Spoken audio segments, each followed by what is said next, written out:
Hydrogen power. Japan's got a goal for making this stuff a main energy source. This week, Tokyo released its first ever hydrogen energy white paper, calling on the country to be a hydrogen economy. I'm Ramy Inocencio for Asia Today. The Wall Street Journal's Peter Landers, Tokyo bureau chief, joins me right now with more. Now, Peter, how significant is this push for hydrogen power and who's behind it?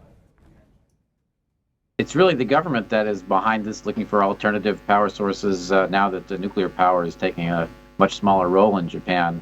And it's all kinds of ways of using hydrogen, including perhaps using it as a fuel in power plants. That's more distant in the future, but even later this year, early next year, Toyota is supposed to start selling cars that are powered by fuel cells, which in turn are powered by hydrogen. So there are many ways to use hydrogen to power the economy. Now, with this energy white paper, hydrogen energy white paper, are there any details there? Any thoughts on a specific percentage of hydrogen going to Japan's fuel mix there? In 20 years, they're talking about perhaps getting hydrogen to account for 10% of electric power generation. I think that's maybe even in 20 years a difficult goal to reach because of the difficulties here. It's never been used on anything like that kind of scale.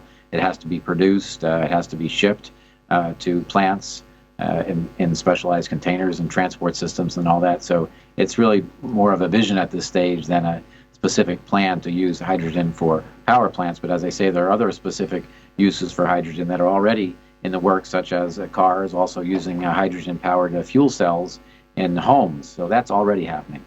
Right, and of course last month Toyota just unveiled the plan to have its first ever hydrogen-powered car come out in March of 2015. So we should expect at least that there should be some infrastructure to support this. You touched on some of the challenges there. What do you think is the biggest challenge that Japan is facing to make sure that hydrogen, does gain a strong step as part of the economy? It is the infrastructure that you mentioned. In the case of fuel cell cars, for example, you have to have, instead of gas stations, you have to have hydrogen stations. And the fuel has to be produced. It has to be shipped to stations. It costs at least several $1 million to create a new hydrogen station, just like you have a gas station. And that's where the government is playing such a big role in terms of giving subsidies both to create these hydrogen stations, perhaps at gas stations or nearby, and also subsidizing the price of a fuel cell car.